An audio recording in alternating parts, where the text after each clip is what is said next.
Halo,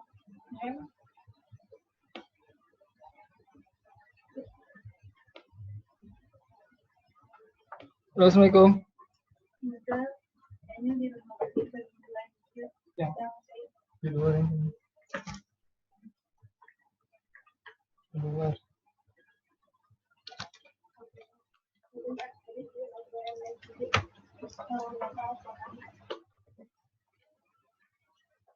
Om.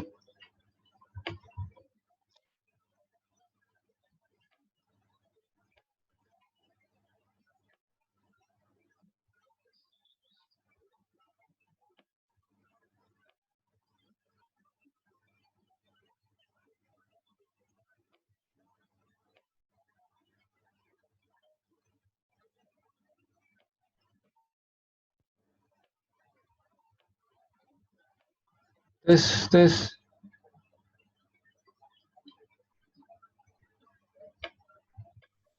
Assalamualaikum, Dok. Waalaikumsalam. Warahmatullahi wabarakatuh. Alhamdulillah. Udah ini ya? Udah siap di ikutnya juga aman. Apanya, Dok? Insya Allah. Sama IG. Ya, aneh kirimin itu tadi. Axel udah masuk belum ya? Belum nih. Udah di-share sih. Oke, sip. Sini udah ada peserta yang lain, udah gabung. Tapi masih belum terkoneksi dengan kita kan? Udah ada yang masuk sih beberapa. Tapi denger. Masih dengar sudah. Apa ini? Ntar kameranya rusak. Apa ya?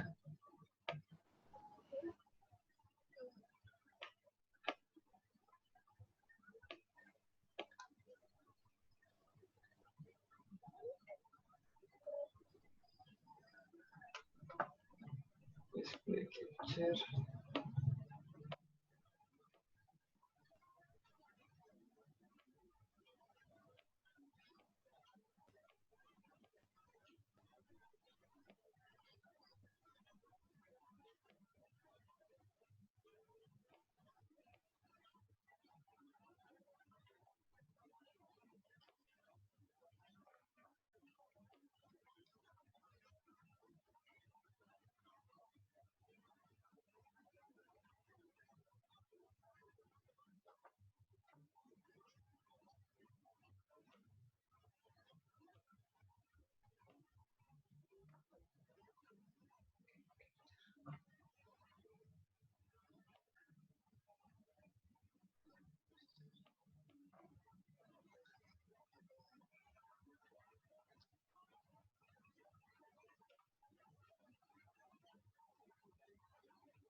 Halo, Assalamualaikum.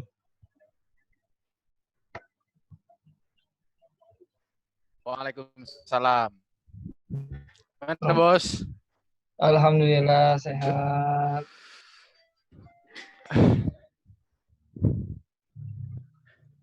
Gimana di rumah? Iya, di rumah. Ini live juga nggak sih? Nggak ya? Apa? Zoom. Jadi semua via Zoom. Iya, sekarang lagi meningkat banget itu aplikasi Zoom. Nah, ini insya Allah sama live streaming YouTube nih udah aktif. Oh gitu. Live streaming kemana? Ke Oh, YouTube ya kita channel. ngobrol ke sini begini live streaming juga tuh.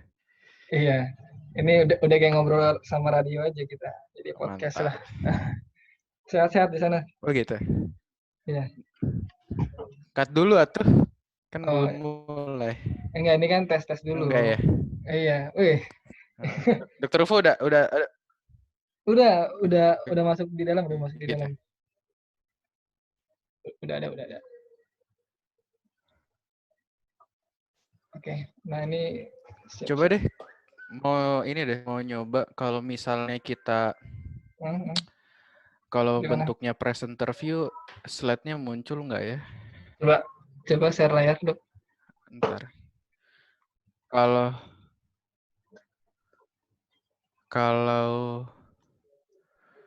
sebentar ya. Share. Nah, ini. Share. Nah, ini kalau presenter bentar ya. Gue mau apa nih? Tampil. Kalau kayak gini yang muncul apa? Enggak, yang kayak gini munculnya apa? Munculnya preview slide-nya. Preview slide. Muncul fullnya atau muncul kayak presenter view gitu, yang kayak click add notes gitu-gitu? Munculnya apa ya? Presenter view. Not yang kecil-kecil. Oh, presenter view ya. Iya. Coba, nah, kalau kayak gini udah nggak ada. Itu full, iya. Ini full ya? Iya. Oh, bentar deh. Gimana caranya ya?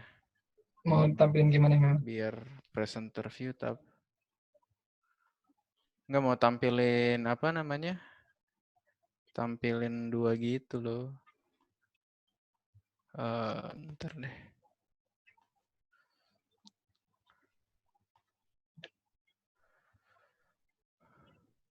Wow.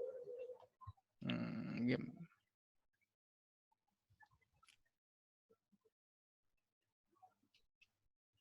Nanti pertanyaannya kalau yang dari YouTube gimana cara kita tahunya? Nanti di Dr. Ufo yang share komenannya.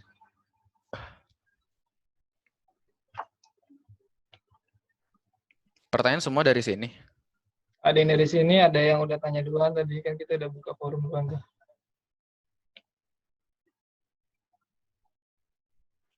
Nah ini Dr. Ufo. Oh kalau di YouTube Live tuh nggak bisa nanya ya orang-orang? Bisa komen sih, di komen. Tapi kayaknya... Wah, si bos. Halo, Assalamualaikum. Waduh, Pak Bos. Masya Allah. Baru bangun dah, langsung mandi.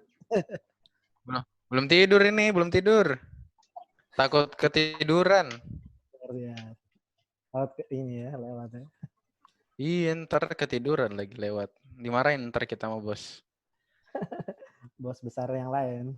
Iya. Aduh. Mungkin bentuknya teks aja, Pak Noval. Teks aja ya. Ya, nanti disampaikan teks, kita bahas. Atau gini aja kali ya, slide-nya tuh nanti ditampilin di layarnya, apa namanya? Di layarnya Noval mungkin nggak ya? Benar. Di layarnya Mas Noval. Ya udah. Ini slide-nya ada saya ubah sedikit, saya share deh ke beliau. Oke deh, share lagi ya. Kirim lewat mana ya? WA ya? Ya. Oke. Tetap saya ngebul. Sip. Ini Health Talk keberapa? Ini kalau perdana. Di bulan April perdana. Edisi COVID ya. Iya. Kalau sebelumnya sih kita udah pernah.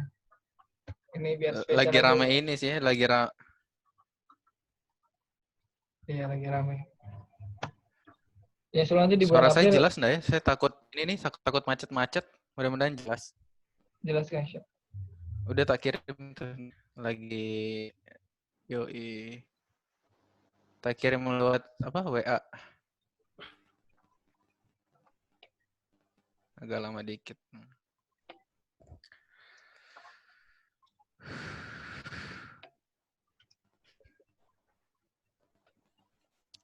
Ini awalnya 5 menit aja ya Bang ya. Disantai-santai. Presentasi bisa biar biar diperpanjang. biar, biar nggak bosen orangnya. Di mana tuh Bang? Di ini di klinik apa di mana? Di mana sekarang Iya, Bang?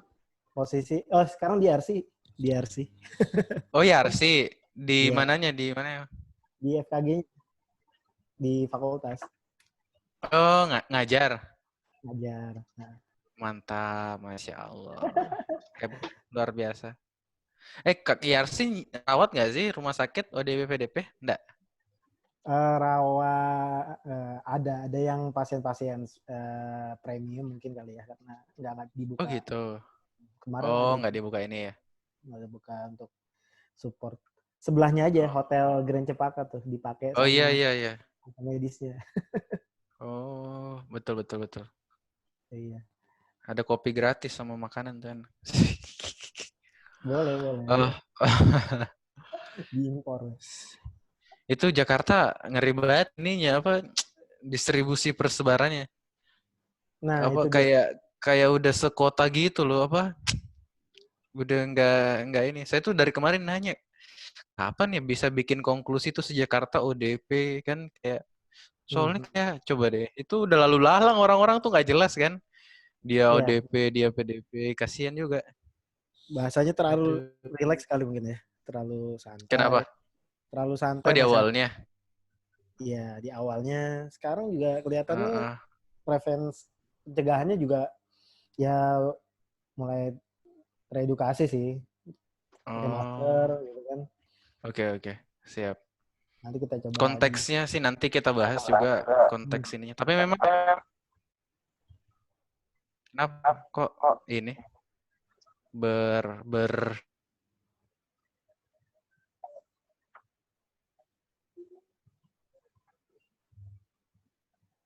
tuh ada tadi. Lagi ya slide-nya nggak kalau slide-nya nggak kekirim-kirim nggak apa-apa deh nanti lewat saya aja. Lagi masih attach tuh belum masuk-masuk. Sorry ya. ini posisinya mau dibuat split gitu materinya atau gimana? Di split gimana Bang, maksudnya? Tadi yang akhirnya dikirim ke Noval aja di tempatnya Aksa. Oh Biar iya, biar di beliau aja nanti yang slideshow. Soalnya ada beberapa notes tapi nggak apa-apa sih.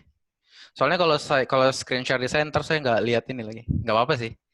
Berapa Ada menit sih presentasinya Bang? Hah? presentasi silakan 15 menit, 20 menit ya. Oh, wih jangan lama-lama. Siap. Dibuat cerita juga di sana gambarannya gimana. Biar Oh kita juga iya. punya pembelajaran sosial ininya lah, sosial Iya. pendekatan masyarakat. Siap.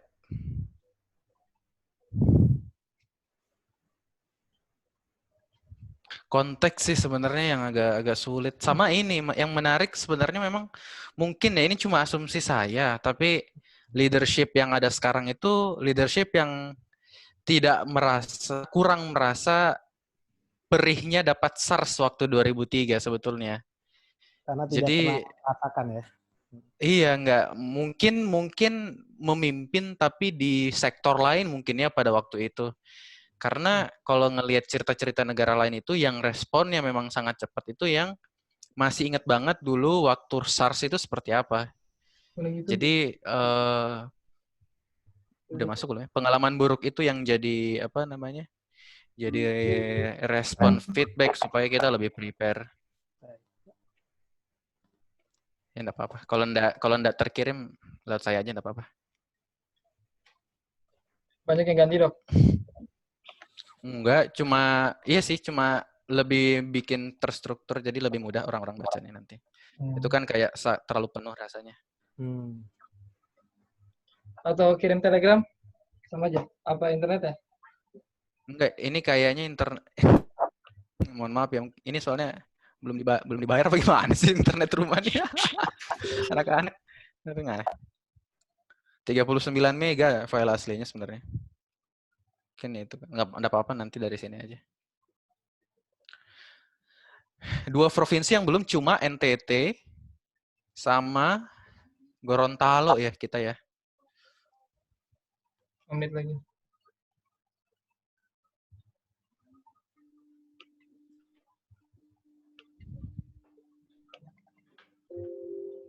Terus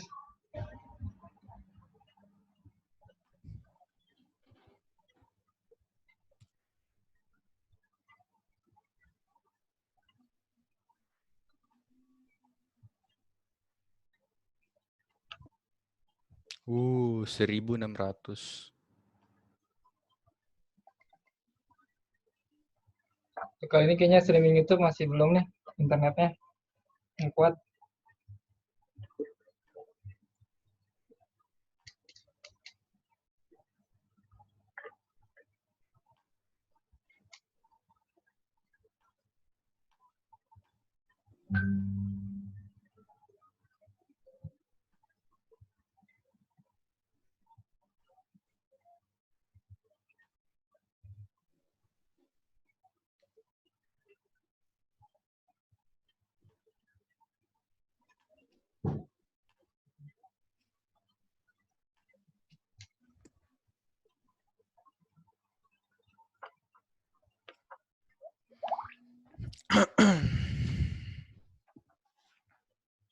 Empat menit lagi ya, Dok.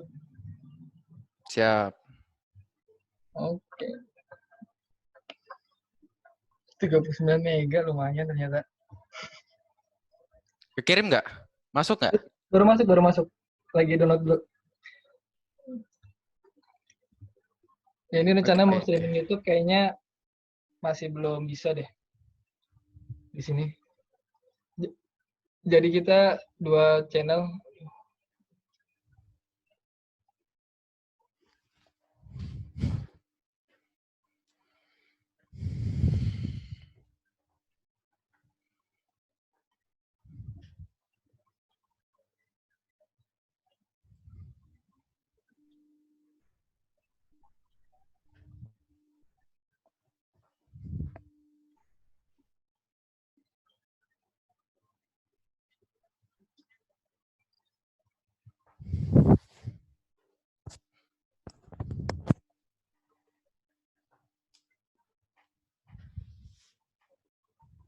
Udah mulai ya, ya. Sini Tata dekat sini, Mama nggak tahu kan, ntar kalau rusak. Suaranya mana?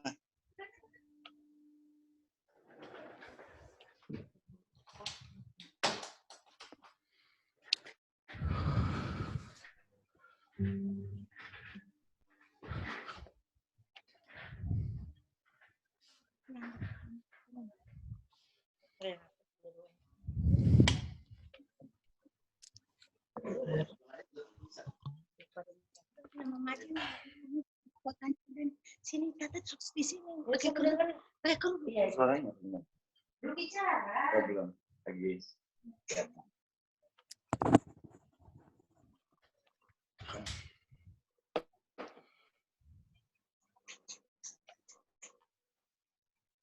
Halo, Assalamualaikum.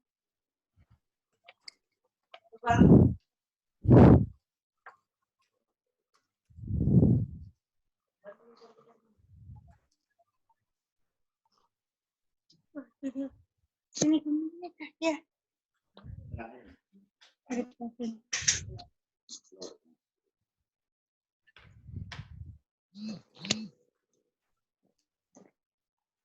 Masih belum. Masih keluar. Ya Bang, halo, Assalamualaikum. Halo. Halo, suaranya mohon dimatikan ya. Siap.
Terus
Baik, sepertinya pukul 7 malam ini sudah bisa kita mulai ya. Bismillahirrahmanirrahim. Assalamualaikum warahmatullahi wabarakatuh. Alhamdulillah, wa syukurillah, wa la hawla wa la quwata illa billah. Assalatu wassalamu ala rasulillah wa ala alihi wa sahbihi wa mawalah. Subhanaka la ilma lana illa ma 'allamtana innaka antal alimul hakim. Asyhadu an la ilaha illallah wa la syarikalah wa asyhadu anna Muhammadan abduhu wa rasulullah nabiyya ba'da. Terima kasih yang pertama dan utama kepada seluruh partisipan yang telah hadir pada malam hari ini. Wabil khusus pada narasumber kita yang jauh-jauh dari dunia belahan lain. Mungkin sehari waktunya dari kita ya. Dr. Aqsa Azhari yang telah meluangkan waktunya di sela-sela kesibukannya saat ini mengambil studi lanjutan sebagai kandidat Magis Master of Public Health ya. Nanti lebih detailnya. Tentunya dalam kesempatan ini juga yang berharga seluruh partisipan yang hampir 20 partisipan di menit awal ini kita bisa bersilaturahim. Semoga Allah memberikan kesehatan kepada kita semua dan juga menjadi harapan besar bagi kita dengan metode ini kita bisa menyampaikan informasi dan mendapatkan berbagi informasi juga dari teman-teman sejawat lainnya. Secara khusus pro kami meluangkan waktu untuk 1,5 jam ke depan dan dalam kegiatan health talk atau kita bilang obrol sehat ya, obrol sehat pro kami ini bisa menghasilkan diskusi obrolan tentang bagaimana isu-isu yang terkait ya, isu-isu yang terkini dengan adanya permasalahan virus yang menjadi perhatian bersama di masyarakat ini bisa kita sama-sama punya peran di dalamnya. Baik, semoga tidak terlalu panjang awalan atau mukadimah ini. Izinkan sedikit ada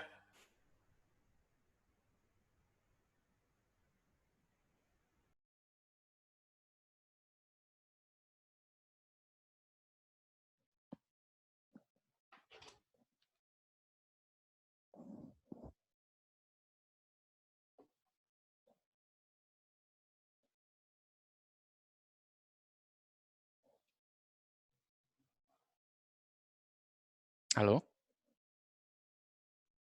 Assalamualaikum. Waalaikumsalam. Oh iya.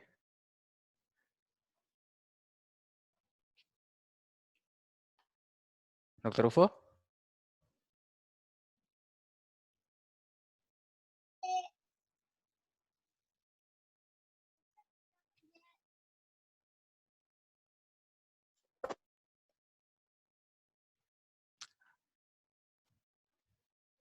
Baik.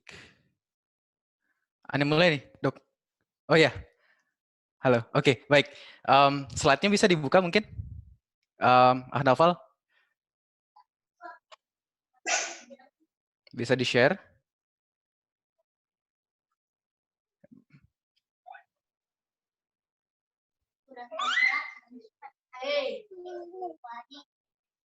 Naufal?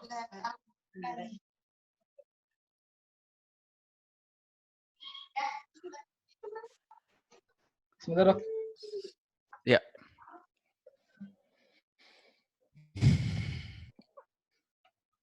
Baik, saya buka dulu mungkin ya. Assalamualaikum warahmatullahi wabarakatuh. Dan selamat pagi waktu Amerika, selamat malam waktu Indonesia. Alhamdulillah rabbil alamin. Salatu wassalamu ala asyrafil anbiya'i wal mursalin, syarina Muhammadin wa ala alihi washabihi ajma'in. Amma ba'd. Sebelumnya saya perkenalkan diri dulu. Nama saya Aksa. Saya saat ini berkuliah di Masters of Public Health di Johns Hopkins School of Public Health Amerika Serikat. Dulu sempat bekerja juga di salah satu ladang dakwahnya Imani Pro kami, namanya Imani Primary Care dulu, di sana sebagai manajer regional. Kemudian setelah itu, akhirnya berlanjut kuliah di Amerika Serikat saat ini. Dan kemarin sempat dihubungi untuk Imani Pro kami untuk mengisi kegiatan Health Talk kita pada malam hari ini. Ini yang akan kita bahas sebetulnya bagaimana kita bisa melihat perspektif dari pandemi COVID-19 ini dari sisi kesehatan masyarakat. Akan ada slide nanti, kemudian bila Bapak Ibu ada yang ingin bertanya, saya sangat boleh untuk bisa disela di tengah-tengah, enggak masalah ya Dokter Ufo ya. Kalau misalnya nanti ada yang mau bertanya di tengah-tengah, tapi kalau misalnya enggak mau di akhir juga enggak masalah. Jadi saya fleksibel. Tapi tergantung Dokter Ufo-nya. Kalau Dokter Ufo mau menampung di tengah-tengah. Ya, mungkin sedikit informasi, Dokter Aksa, ini untuk yang ingin bertanya nanti bisa melalui chat ya? dengan, Oke. dari chat secara langsung bisa mengangkat tangan kalau memang ingin menyampaikan dengan lisan atau dengan teks ya dari chat tersebut gitu ya. Silakan dilanjutkan. Baik, oke. Slide-nya bisa dimunculkan, Novel? Yes. Novel? Ya, kalau enggak nanti dari saya enggak apa-apa. Oke.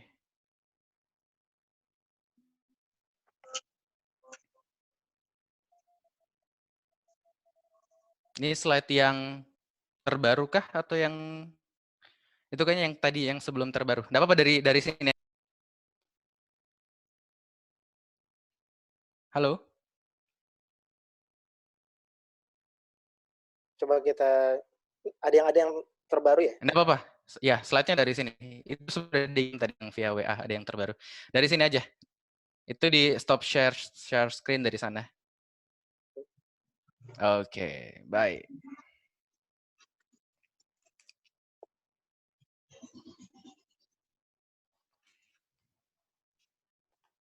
Sebentar. Oke. Oh, sepertinya bisa ditampilkan. Oh, bisa ya? Oke, baik. Ini yang slide. Boleh diperbesar mungkin slide-nya. Sudah kelihatan slide-nya di F5 dari host-nya. Silakan host F5 slide-nya.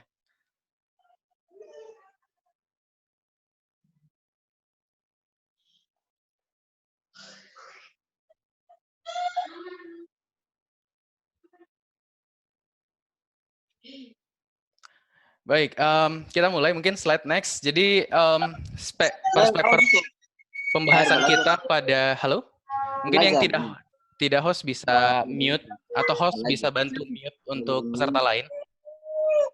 Tolong bisa klik dulu, di mute dulu soundnya. Novel bisa tolong di mute all. Ya.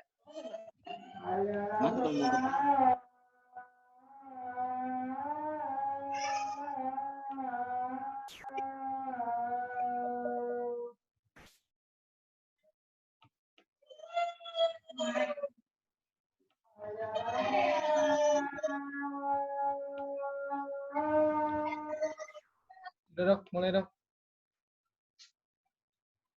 Ada yang masih ini di off-kan host-nya. Oke, nggak apa-apa, saya lanjut ya.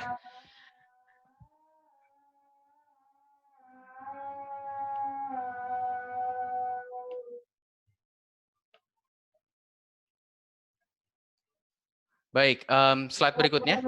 Kita lanjut. Next slide.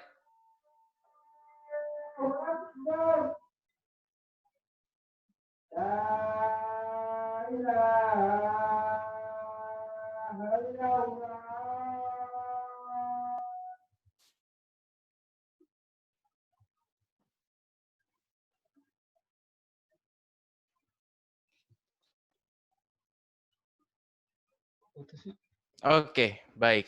Ya, slide kedua. Azannya sudah selesai. Alhamdulillah kita akan sudah baik. Ini adalah peta terakhir, statistik terakhir tentang COVID-19 yang kemudian saya coba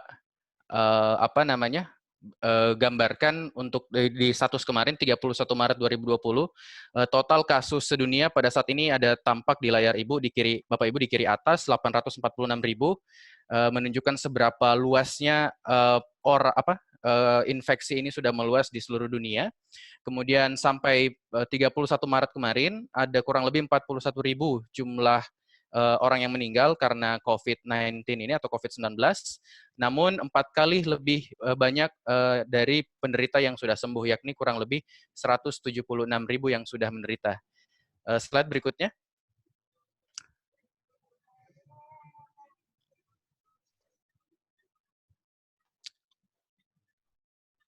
Host, tolong slide berikutnya.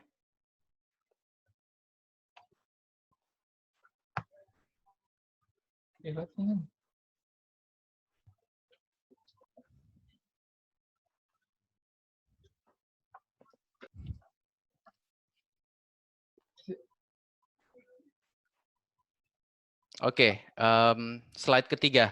Di slide ketiga, sebelumnya, bukan slide yang itu. Slide sebelumnya ya. Ya, di slide ini adalah statistik terbaru untuk yang di Indonesia. Di Indonesia pada saat terakhir di 1 April 2020, jumlah penderita kita itu sudah 1.677 untuk yang terkonfirmasi, dan saat ini ada dalam perawatan kurang lebih 1.417 pasien dalam perawatan di Indonesia, dan 157 diantaranya meninggal. Kalau kita lihat di slide tersebut, kelihatan jumlah penderita paling banyak itu adalah kelompok usia 50 sampai 59 tahun di sana. Dan kalau dilihat ada yang warna merah sedikit di puncaknya, itu pada kelompok 50-59 itu adalah jumlah penderita yang meninggal. Jadi kalau menurut data studi atau dari data ilmu yang kita dapatkan saat ini dari berbagai referensi di luar negeri, memang bahwa orang yang berusia lebih dari 60 tahun itu risiko untuk lebih rentan mengalami komplikasi dan kemudian meninggal, dan itu kemudian cocok dengan statistik yang kita punya di Indonesia. Di slide bawah itu sebetulnya tampak di bawah tampak terlihat perbandingan antara Indonesia dengan negara-negara lain yang berada di Asia Tenggara. Kalau di Asia Tenggara sebetulnya yang paling tinggi saat ini adalah Malaysia dan yang paling rendah adalah Vietnam. Nah, kalau untuk Malaysia sendiri yang kita kan kenapa jumlahnya di sana sangat cukup tinggi karena testing atau pengecekan ada orang-orang yang kemungkinan menderita COVID-19 itu lebih besar dari negara-negara lainnya, sehingga memang di sana lebih. Sementara itu untuk di di Vietnam itu yang paling kecil saat ini untuk salah satunya di Asia Tenggara karena asumsinya sebetulnya asumsi yang terjadi di Vietnam itu bukan karena pengecekan yang kurang banyak, tapi karena memang mereka mampu untuk berusaha mengendalikan penularan penyakit ini di negaranya. Slide berikutnya. Baik, ini sebagai awalan bahwa sesungguhnya Allah itu mencintai kita dan Allah karena mencintai kita maka Allah memberikan cobaan kepada umatnya. Nah, apakah ini menjadi sebagai suatu momen buat kita khususnya sebagai Muslim untuk bisa meningkatkan ketakwaan dan kecintaan terhadap Allah karena adanya musibah seperti ini? Nanti kita lihat kira-kira seperti apa bentuk peningkatan rasa cinta dan peningkatan rasa amal yang kita bisa lakukan dalam menghadapi musibah ini atau pandemi ini. Slide berikutnya.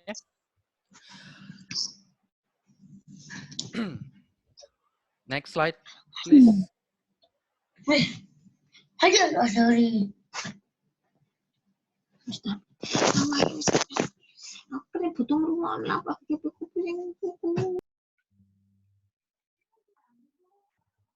Host, tolong slide berikutnya.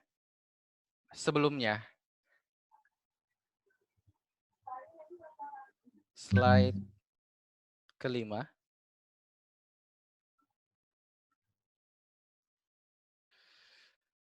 Baik, dari berbagai negara di dunia, ada slide sebelumnya lagi yang ada beberapa gambar kota-kota di dunia. Host.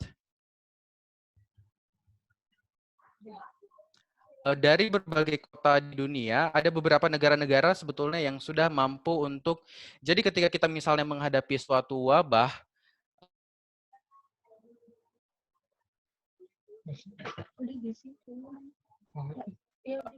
puncak dari suatu wabah itu ketika jumlah kasus pada hari itu, slide berikutnya, slide sebelumnya, maaf host, slide nomor kelima. Jadi ada suatu fase di mana kita sudah melewati puncak, artinya jumlah kasus yang muncul pada hari itu sudah sama atau lebih berkurang dari hari sebelumnya. Nah, ini dikatakan kita sudah melewati puncak wabah. Ada beberapa negara-negara di dunia yang diasumsikan sudah melewati puncak wabah, yakni diantaranya adalah Tiongkok atau China, Korea Selatan, Singapura, Hong Kong, dan Taiwan. Jadi kalau kita lihat kurvanya sebetulnya bagus kalau kita lihatkan kurvanya. Slide-nya setelah itu, persis satu setelah slide yang Rasulullah itu.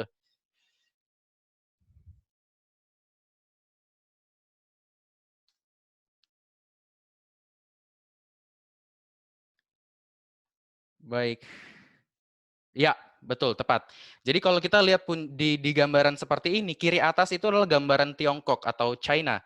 Dia sudah mampu menurunkan jumlah kasus perharinya dalam setiap harinya dari upaya yang dia lakukan. Kalau kita kenal atau ikuti berita, China menerapkan lockdown atau pembatasan dengan sangat ketat di negaranya. Di gambar kanan atas itu adalah Korea. Kalau dilihat itu tulisan-tulisan Korea. Korea juga bisa melakukan itu karena mereka melakukan pengecekan yang sangat masif terhadap warganya sampai 5.000 testing dalam sehari.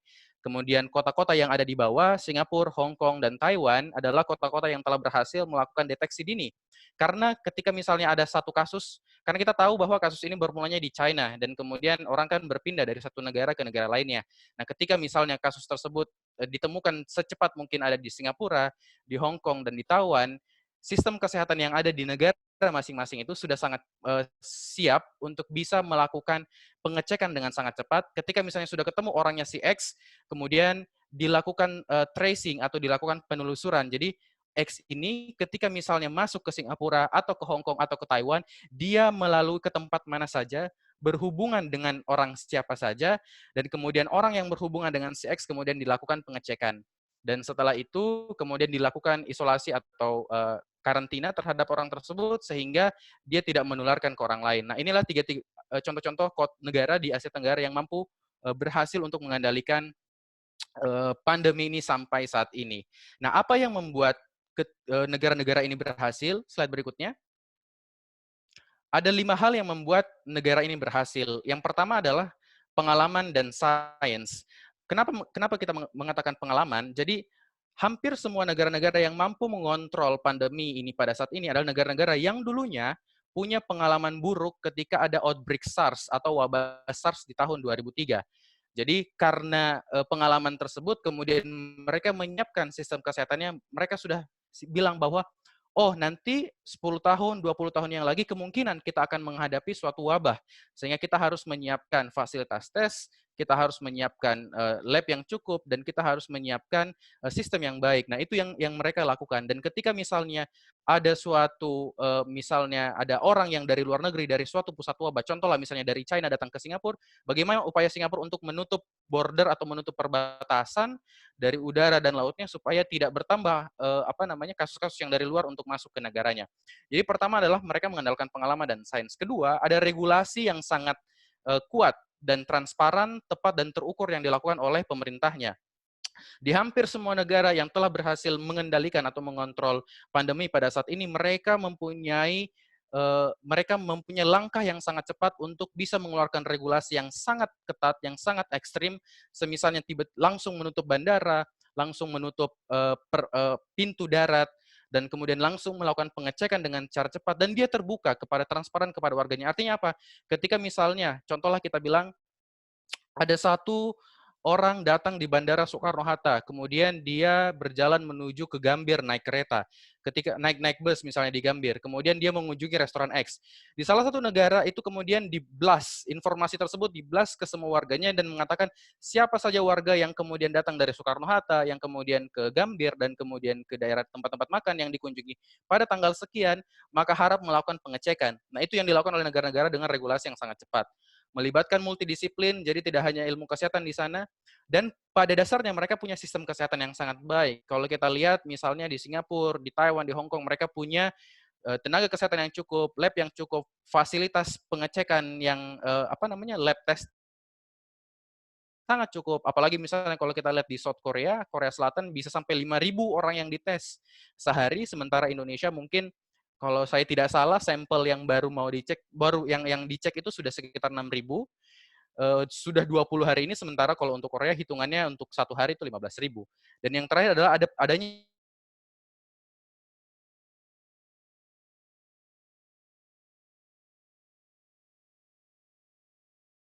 regulasi yang cepat dan akurat untuk menangani wabah ini. Slide berikutnya. Nah, setelah kita melihat 5 prinsip itu yang digunakan oleh berbagai negara supaya mereka mampu bisa mengendalikan infeksi ini, sebetulnya karena ini adalah penyakit menular, ini adalah penyakit infeksi. Ketika misalnya infeksi menular dari satu orang dengan orang lain, maka kuncinya adalah melakukan pemutusan mata rantai infeksi. Slide berikutnya tolong.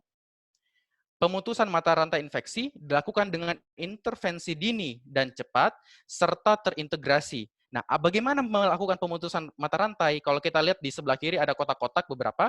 Pertama, deteksi kasusnya. Ketika misalnya kita sudah curiga, oh di suatu tempat ada seseorang yang misalnya memiliki gejala yang mirip dengan corona atau dengan COVID-19, kita deteksi. Setelah kita deteksi dan konfirmasi positif, dilakukan penelusuran. Jadi orang ini sebelumnya kontak dengan siapa saja, kemudian positif, kemudian diisolasi dan dikarantina. Setelah itu dilakukan pengetesan massal, alternatif dilakukan pengetesan massal apabila misalnya kita tidak jelas mendapatkan siapa saja orang bertemu dengan kemarinnya, slide sebelumnya maaf. Kemudian yang terakhir ada dilakukan pembatasan sosial. Nah, 3 negara yang kita lihat yang bisa kita lihat dari bagaimana cara mereka untuk memutus mata rantai, contohnya pertama adalah Tiongkok. Tiongkok atau China, sebetulnya dia melakukan deteksinya itu cukup terlambat. Kalau kita lihat sebetulnya awal mula kasusnya itu di akhir Desember, tetapi mereka melakukan gerakan ekstrem itu baru di awal hingga pertengahan Januari. Sehingga ketika misalnya deteksinya sudah sangat lambat, dia melakukan isolasi yang sangat ketat, suatu kota langsung di lockdown, Wuhan langsung di lockdown pada saat itu, sehingga virusnya ini tidak tertransmisikan atau tidak tertular ke keluar kota dari Wuhan. Meskipun sebetulnya setelah itu tetap banyak juga yang keluar, tapi paling tidak pusat dari wabahnya di China itu dikontrol oleh China pada waktu itu. Korea Selatan melakukan strategi yang berbeda. Dia tidak melakukan isolasi yang sangat ketat kepada warganya, tidak ada lockdown kepada warganya, tetapi dia melakukan deteksi dini dengan sangat cepat dan pelacakan yang sangat cepat menggunakan teknologi. Dibuat suatu mobile testing seperti pintu tol untuk testing dan segala macamnya, itu yang dilakukan di Korea. Jadi massive testing karena mereka memang punya lab, punya alat dan punya keilmuan untuk itu.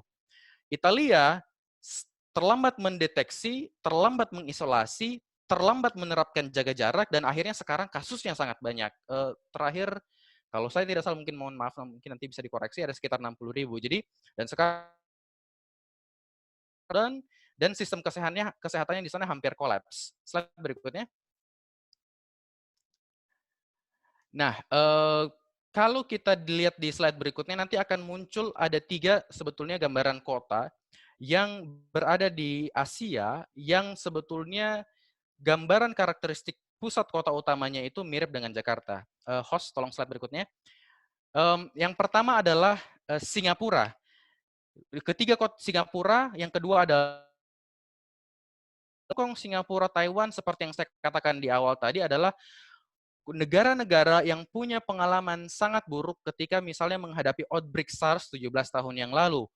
Karena itulah pada saat ketika misalnya sudah muncul COVID-19 atau, ya kalau kita lihat ke Singapura, slide berikutnya tadi, kelewat. Nah, di kiri bawah itu adalah gambaran untuk ke Hong Kong, dan di kota kanan itu adalah gambaran untuk kota Taiwan. Jadi di Singapura itu, ketika misalnya seseorang sudah di positif, detail tentang lokasi kerjanya orang itu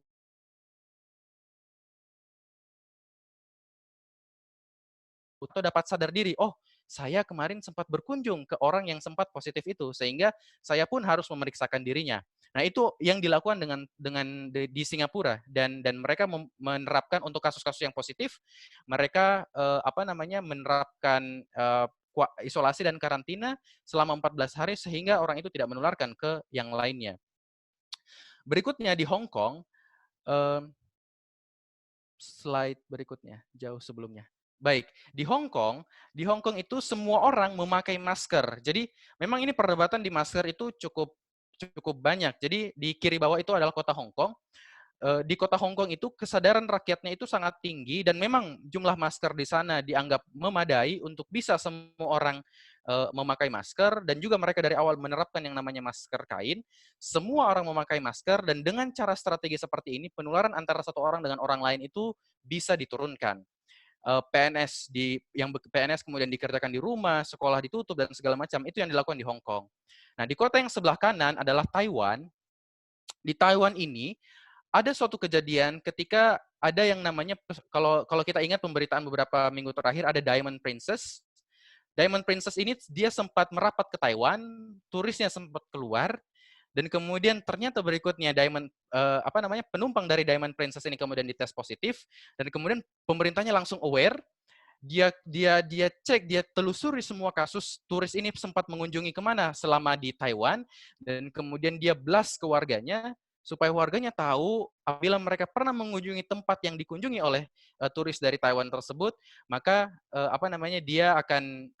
dia harus memeriksakan dirinya, dan dia close border dengan Wuhan pada waktu itu karena ada direct flight atau penerbangan langsung dari Wuhan ke Taiwan. Nah, itu yang dilakukan oleh kota-kota besar yang urban yang cukup besar, yang karakteristiknya agak mirip dengan Jakarta. Nah, mungkin itu kita bisa refleksikan. Kira-kira kalau di Jakarta kemarin waktu awal-awal, apakah kita tiba-tiba langsung menutup, ada gerakan cek secara masif, atau waktu dulu kita masih agak santai waktu di awal-awal. Slide berikutnya.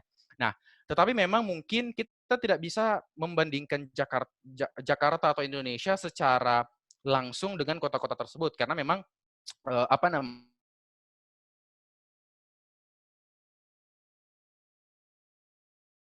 dan sistem IT yang bagus untuk bisa menyebarkan informasi secara cepat. Selanjutnya, slide berikutnya. Di slide berikutnya ada negara Vietnam. Di Vietnam, dia tidak punya uang yang cukup, dia tidak punya tempat tes yang cukup,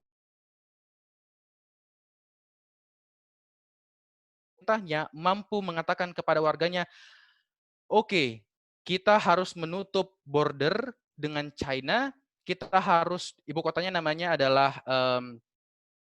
Hanoi, kita harus menutup, mengisolasi Hanoi, orang yang tiba-tiba ketemu harus cepat segera ditelusuri, tempatkan segera di karantina, dan tutup semua sekolah dan tutup semua rumah makan. Itu tindakan-tindakan agresif awal yang dilakukan oleh Vietnam. Hampir sama sebetulnya kalau secara ekonomi dengan Indonesia, sama-sama negara yang low middle income, negara menengah ke bawah, dan kemudian tapi strateginya kalau yang dilakukan Vietnam itu sangat agresif sehingga mereka mampu berhasil untuk mengontrol gelombang pertama dari pandemi ini. Berikutnya, kita akan melihat nanti akan ada peta-peta ini dan titik-titik merah itu adalah peta sekarang persebaran jumlah kasus COVID-19 yang ada di Indonesia. Yang masih tidak ada, provinsi yang tidak ada itu hanya ada 2, Nusa Tenggara Timur dan Gorontalo. Artinya apa? Penularan sebetulnya ini sudah terjadi penularan dari pusat wabahnya di Indonesia, yakni di Jakarta, karena memang Jakarta penerbangan dan segala macamnya, pintunya sebagian besar masuk ke Jakarta, meskipun dari Wuhan itu ada flight juga ke kota lain, misalnya ke Bali dan segala macamnya, tetapi ini sudah menyebar dan penduduk dari Jakarta juga menyebar ke berbagai macam provinsi di Indonesia, sehingga temuan kasus tersebut sudah ditemukan di berbagai provinsi di Indonesia. Slide berikutnya. Nah, kalau sesuai dengan judul topik kita pada malam hari ini sebetulnya. Nah, topik kita pada malam ini sebetulnya prediksi kasus di Indonesia itu akan sampai kapan dan seberapa banyak kah orang yang akan terinfeksi COVID-19 yang ada di Indonesia. Tepat satu slide setelah peta Indonesia ini. Jadi ada beberapa pakar, salah satunya dari Fakultas Kesehatan Masyarakat UI dan UI, kemudian bergabung dengan beberapa pakar. Ini menjadi salah satu acuan pemerintah. Sekarang ini banyak sekali pemodelan matematika. Setelah ini ada gambar kurva, mohon maaf. Nah, lebih bagus kalau kita sambil melihat kurvanya. Jadi kita lihat kira-kira seberapa banyak kemungkinan orang di Indonesia itu akan terkena dari modeling, dari berbagai macam model yang kita bisa gunakan.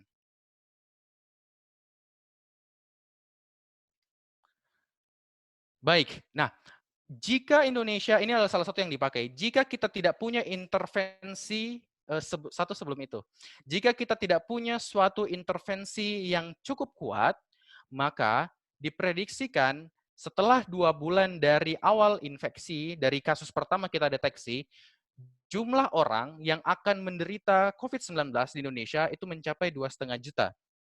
Jika kita tidak melakukan intervensi sama sekali, artinya apa? Kita tidak ada social distancing, tidak ada physical distancing, tidak ada libur dan segala macam, tetap seperti sekarang, maka jumlah kasusnya akan mencapai 2,5 juta di Indonesia, orang yang menderita ini. Apabila kita melakukan suatu intervensi yang ringan, nah intervensi ringan itu nanti kalau di kurva nanti ada warnanya oranye, nanti juga mungkin saya bagikan ya, supaya kalau tidak kelihatan nanti bisa dapat. Jadi kalau kita bisa berikan intervensi yang ringan atau minimal, apa intervensi ringan? Pertama, physical distancing itu sifatnya volunteer, artinya tergantung ke masing-masing orang. Dia mau physical distancing, mau enggak, terserah dia. Yang penting kita himbau. Dan yang kedua, kita lakukan pembatasan dengan sangat minimal. Mungkin hanya dengan sekolah ditutup. Jauh ke slide berikutnya, host. Sebelumnya, maksud saya, itu ada kurva. Nah, itu ketika misalnya kita sampai di sana, maka jumlah kasus yang akan menderita di Indonesia diprediksi, ya, tepat. Itu kalau kita lihat warna merah, jika kita tidak ada intervensi sama sekali, maka jumlahnya 2,5 juta. Apabila kita ada intervensi yang sangat minimal, kita kasusnya ada di kurang lebih 1,7 juta. Nah, kalau kita lakukan intervensi sedang, apa itu intervensi sedang?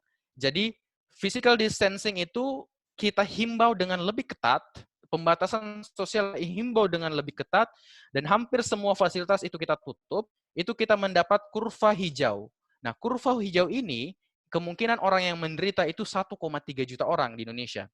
Nah, Apa cara yang paling optimal? Itu adalah pembatasan intervensi yang sangat optimal, sehingga kita hanya mendapat jumlah kasus itu 500.000. Kalau kita sekarang kita lihat ada kurang lebih 1.000 yang konfirmasi 1.500, maka maksimum itu 500.000, akumulasi jumlah kasusnya, itu dengan cara betul-betul karantina dan dengan cara betul-betul physical distancing. Artinya tidak boleh ada yang keluar rumah dan semuanya dimatikan fasilitas kurang lebih selama 2-3 minggu ke depan supaya kita dapat kurva yang sangat landai, yakni berwarna biru dari slide tersebut kalau kita bisa lihat. Nah, ini adalah pilihan-pilihan. Jadi kalau ada yang bertanya kira-kira berapa jumlah kasusnya yang diprediksikan akan muncul, yang diestimasikan kalau tidak ada intervensi sama sekali 2,5 juta.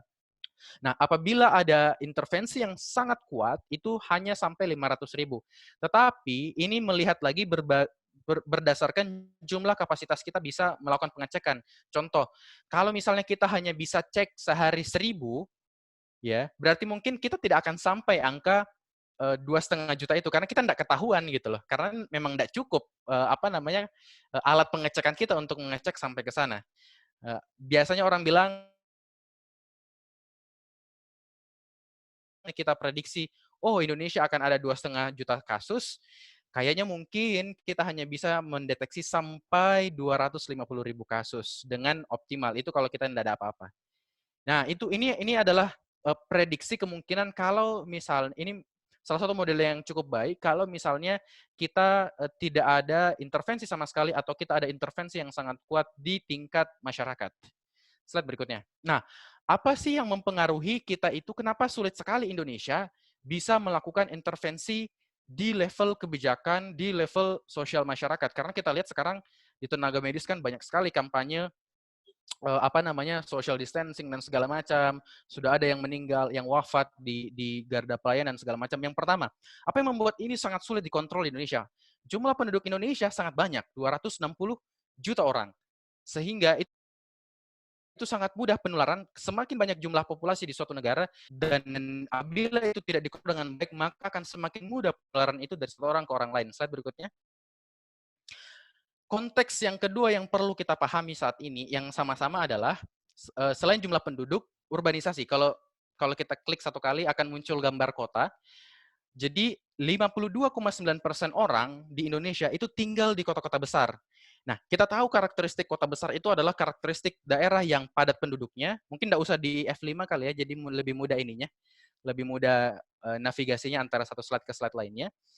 Nah, jadi kalau di Indonesia, lebih dari separuh penduduknya itu tinggal di kota-kota besar. Ciri khas di kota besar itu adalah tinggal di padat penduduk, dekat satu orang dengan orang lain, sehingga apabila, dan interaksi antara satu orang dengan orang lain itu sangat tinggi. Sehingga ketika misalnya terjadi suatu wabah di sana, akan mudah menular ke orang lainnya. Karakteristik berikutnya, kenapa ini sangat sulit terjadi di Indonesia, dikontrol di Indonesia, karena ada kurang lebih 14% penduduk Indonesia yang tinggal di rumah-rumah yang ukurannya itu kurang dari 8 meter persegi. Bayangkan. Jadi sangat mudah dia menularkan dari satu anggota keluarga ke anggota keluarga lainnya. Berikutnya, slide berikutnya adalah mobilisasi penduduk.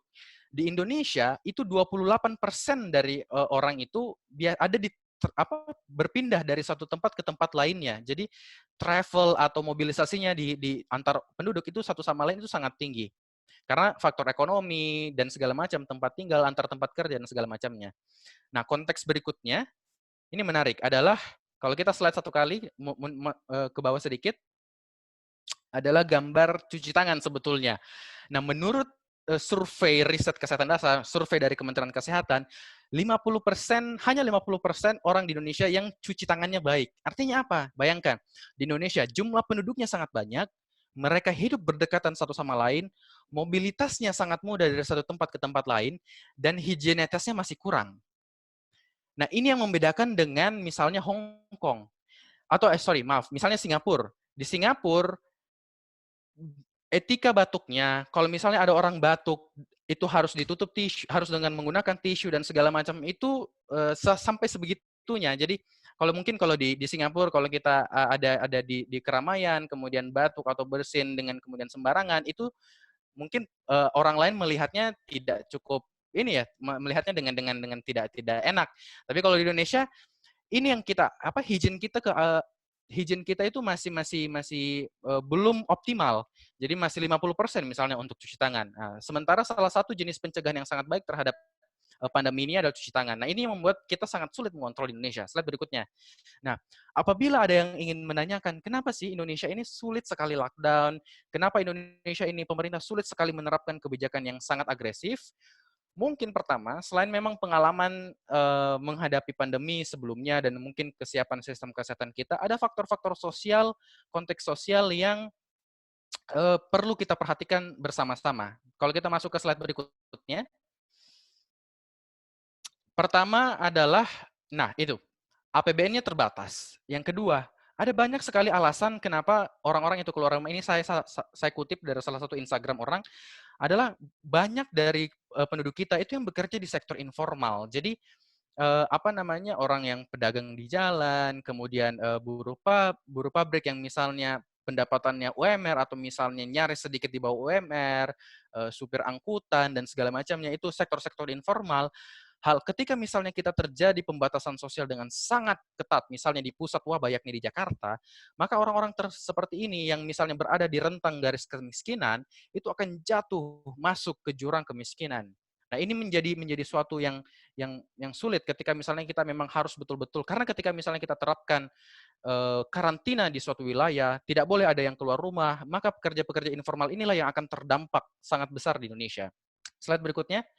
Nah, konteks berikutnya adalah ketika misalnya suatu karantina diterapkan di suatu wilayah, anggaplah misalnya di Jakarta, sekarang juga banyak sudah mulai merasakan orang-orang rakyat golongan ekonomi ke bawah itu mulai terdampak karena ini, mulai kehilangan pekerjaan, maka banyak dari mereka yang akan melakukan mudik bahkan sebelum Ramadan. Kenapa? Karena biaya hidup di kota itu sangat tinggi, sehingga mereka akan memilih untuk pulang ke kampungnya. Bayangkan, orang-orang yang ada di Jakarta yang mungkin beresiko menjadi pembawa virus ini, dia akan bermigrasi menuju ke daerah masing-masing. Nah, ini menjadi suatu konteks yang sangat rumit ketika kita berusaha untuk memahami Jakarta. Jadi ketika kita lockdown, tidak ada aktivitas apapun di Jakarta. Sementara APBN uang negara kita terbatas untuk bisa memberikan biaya hidup, untuk bisa memberikan bantuan langsung supaya orang-orang tersebut tetap bisa membeli makanan, tetap bisa membeli makanan untuk hidup sehari-harinya, maka dia akan bermigrasi ke daerah. Nah, ini yang akan terjadi. Orang-orang tersebut ketika misalnya mereka mudik, maka mereka virusnya ikutan nempel ke bajunya, ikutan mudik juga ke daerah kampung masing-masing. Nah, ini membuat konteksnya agak cukup rumit di Jakarta. Slide berikutnya. Nah, konteks selanjutnya, sementara di satu sisi, jumlah kesiapan kita untuk menghadapi kasus ini sangat sulit karena alat pelindung diri seperti kita tahu mungkin juga banyak beredar di sosial media dan segala macam, itu sangat terbatas. Berikutnya. Dan ini kemudian ada banyak hal komunikasi yang sepertinya ramai di sosial media atau ramai di Jakarta atau di pusat-pusat kota di Indonesia, tetapi itu tidak sampai ke segmen-segmen lain di masyarakat. Kalau kita masuk satu gambar setelah ini, itu di bawah yang pakai jas hujan warna hijau, itu gambar pengajian sebetulnya. Ini adalah konteks sosiokultural kita di Indonesia. Kita itu sukanya guyup. Jadi ketika ada suatu masalah, kita sukanya berdoa bareng-bareng. Sementara kita tahu bahwa virus ini justru sangat tinggi penularannya ketika misalnya orang berkumpul di satu tempat dengan tempat lainnya. Nah, jadi bagaimana suatu tantangan yang sangat besar kalau kita ingin mengkomunikasikan, yuk kita cegah jaga jarak satu sama lain, tetapi kita lihat segmen masyarakat kita justru segmen masyarakat yang sulit untuk memahami komunikasi seperti itu. Nah, ini menjadi tantangan kita untuk bisa menciptakan suatu gerakan di masyarakat yang sangat efektif. Sebetulnya target-target gerakan masyarakat seharusnya banyak menyasar segmen-segmen seperti ini. Oke, berikutnya.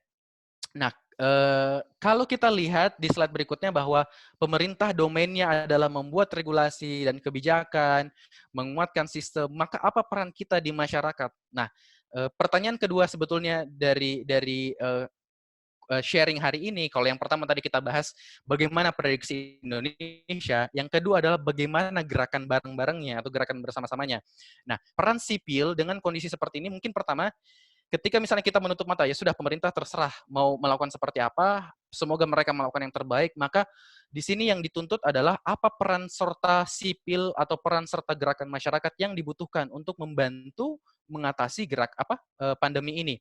Pertama, dia dapat memenuhi kebutuhan yang ada di pelayanan. Jadi kalau ada kekurangan di pelayanan kesehatan, contoh kekurangan APD, dokternya pakai jas hujan, perawatnya pakai jas hujan, tidak punya masker dan segala macamnya, sipil dapat membantu dengan melakukan penggalangan dana.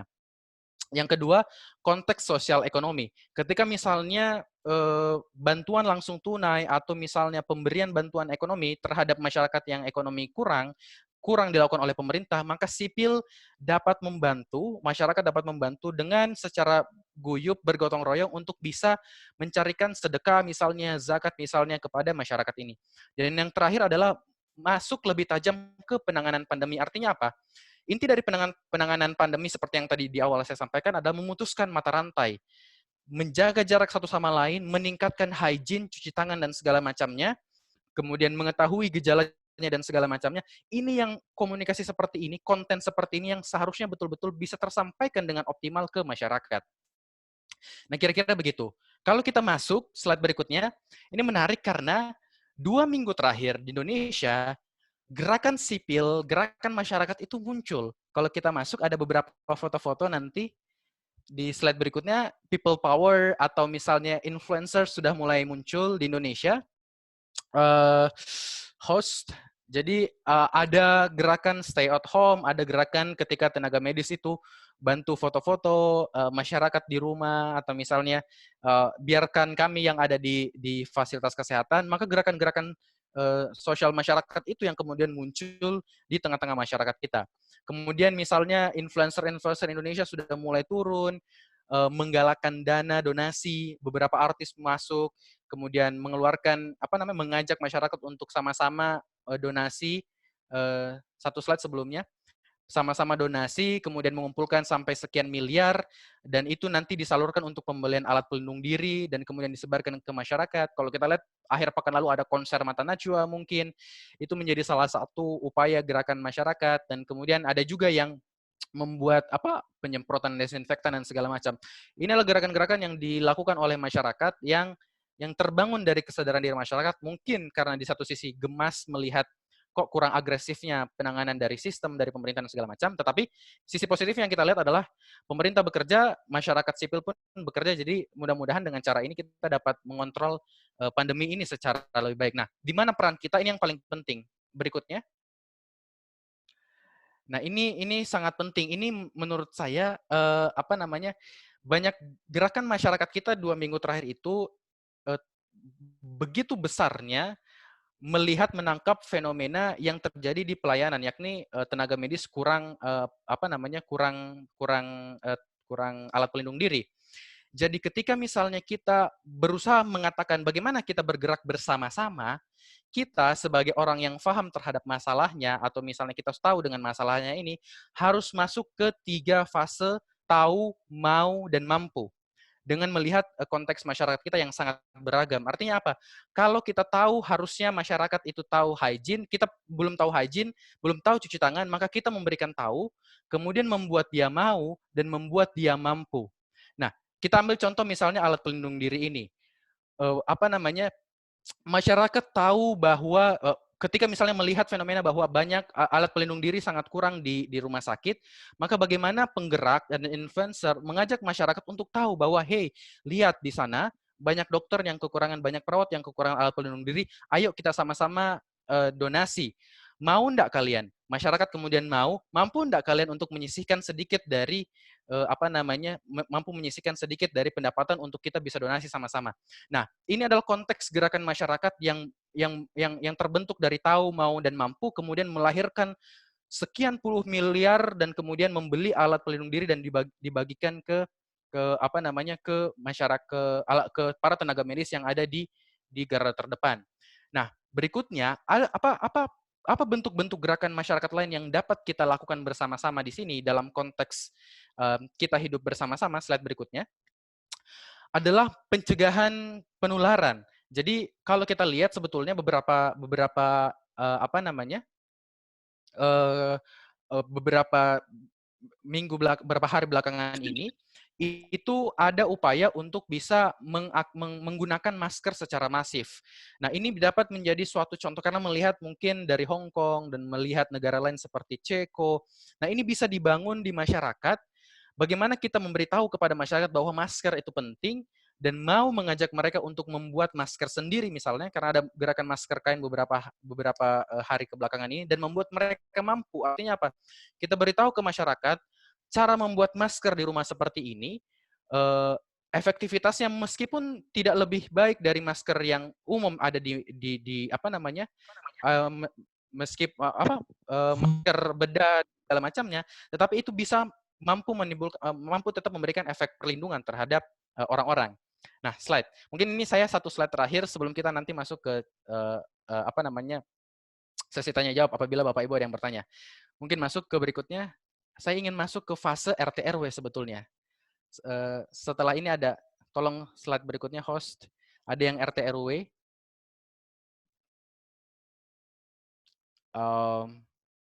Move.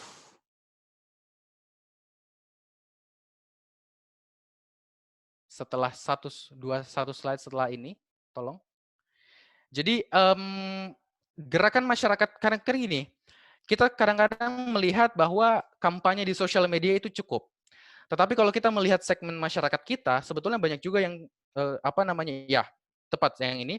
Banyak juga sebetulnya orang-orang yang tidak menggunakan sosial media atau banyak yang misalnya di daerah-daerah di kampung-kampung yang tidak mengenal apa itu influencer, yang tidak mengenal apa itu bahkan mungkin tidak mengenal kita bisa atau dan segala macamnya, hal-hal seperti itu. Jadi sebetulnya yang paling penting buat kita yang memahami bahwa pentingnya mencegah ini semua dimulai dari hidup bersih, sehat dan segala macamnya, itu kita mulai dari tingkat keluarga. Nah, sehingga bagi kita yang sering sekali berucap di sosial media, kemudian berucap di Facebook, Instagram, Twitter dan lain-lain, refleksikan kembali ke diri kita, lihat apakah lingkungan keluarga kita dan lingkungan RT RW kita itu sudah paham betulkah dengan COVID-19. Itu dulu yang kita mulainya dari sana. Sehingga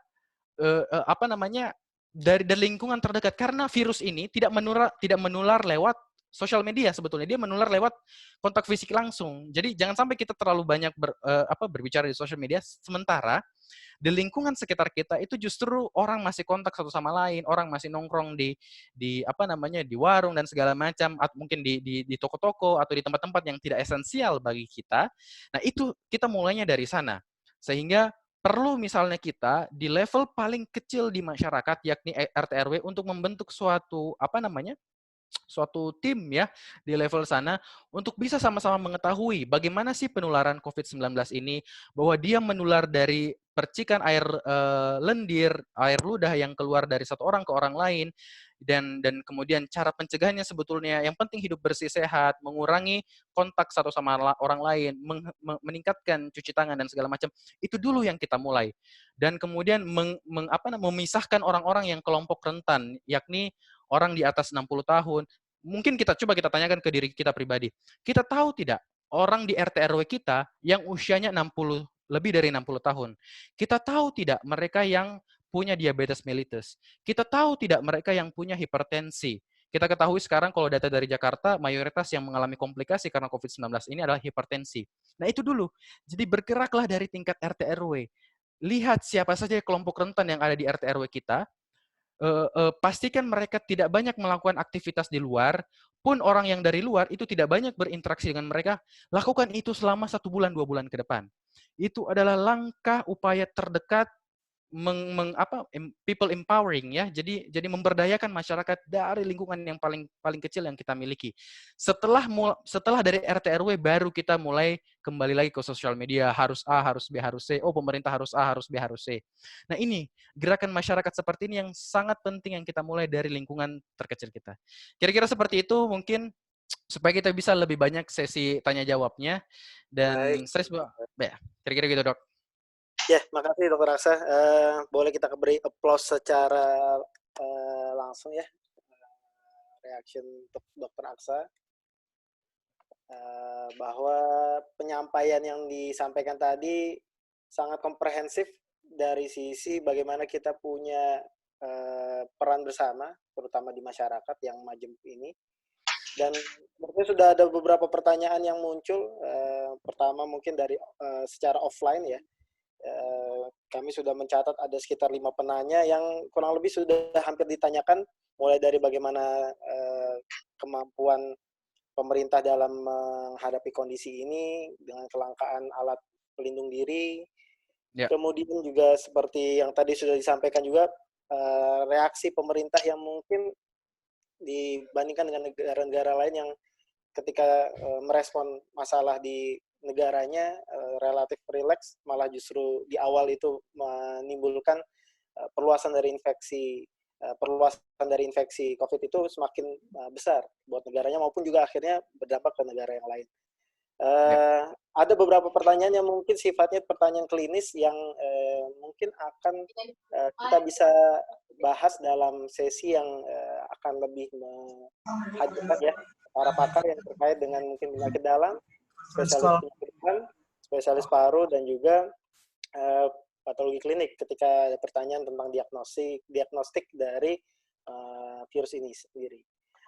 Baik. Ada satu penanya tadi dok kayaknya. Baik. Ada dari Andi Indah ya. Ya, ada penanya yang yang offline ya, Dr. Aksa ya? Ya. Ada di chat itu atau yang offline? Kita mulai dari yang chat dulu nih, Dr. Aksa. Ada pertanyaan yang dari termin pertama. Baik.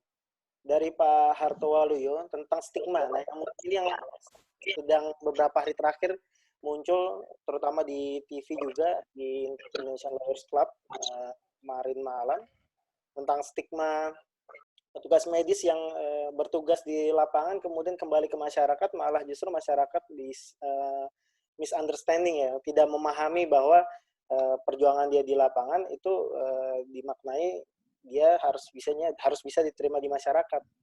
Ya, beruntung pemerintah DKI Jakarta mempersiapkan tempat untuk dia masih bisa kembali ke tempat istirahat di tempat yang mungkin dipersiapkan secara nyaman gitu ya, di hotel dan sebagainya. Ya. Nah, mungkin terkait ini seperti apa? Ya, mungkin bisa dilengkapi lagi terkait dengan yang penanya berikutnya tadi ya, mengedukasi di pedesaan yang tidak menggunakan sosial media. Pendekatan seperti yang tadi disampaikan bisa dipertajam kembali, Dr. Aksa.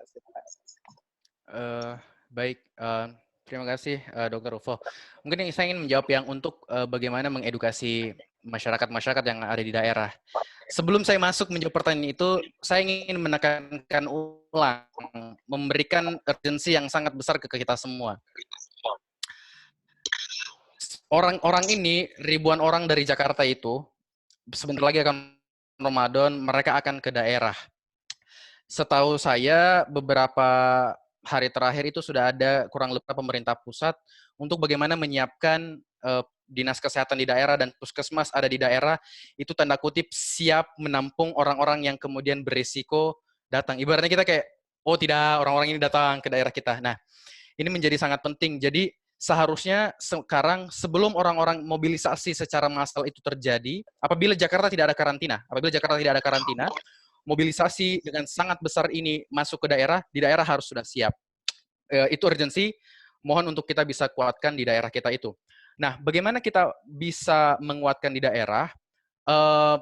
Ada banyak sekali sebetulnya contoh-contoh yang sudah dimunculkan di daerah menggunakan pertama, melihat kondisi sosiokultural yang ada di daerahnya, menggunakan bahasa yang ada di lokal, dan bekerja sama dengan tenaga medis yang ada di daerah, utamanya dinas kesehatan dan puskesmas. Jadi apabila misalnya memang kita merasa terpanggil untuk bisa membantu mengedukasi masyarakat yang ada di pedesaan dan yang ada di dinas kesehatan kita, yang ada di daerah kita, salah satu upaya yang terbaik yang bisa dilakukan ketika misalnya kita bingung dan segala macamnya adalah memanfaatkan sistem kesehatan yang sudah established di daerah. Apa itu? Dinas kesehatan dan puskesmas yang ada di daerah. Karena sekarang memang sudah ada instruksi yang sangat yang sangat kuat diberikan oleh pemerintah pusat agar daerah ini menyiapkan.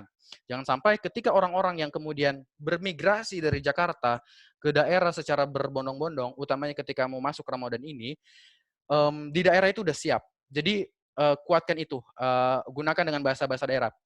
Ada banyak sekali sebetulnya contoh-contoh spesifik yang kemudian berseliweran di media, mulai dari iklan di Bali seperti apa dengan bahasa daerahnya masing-masing.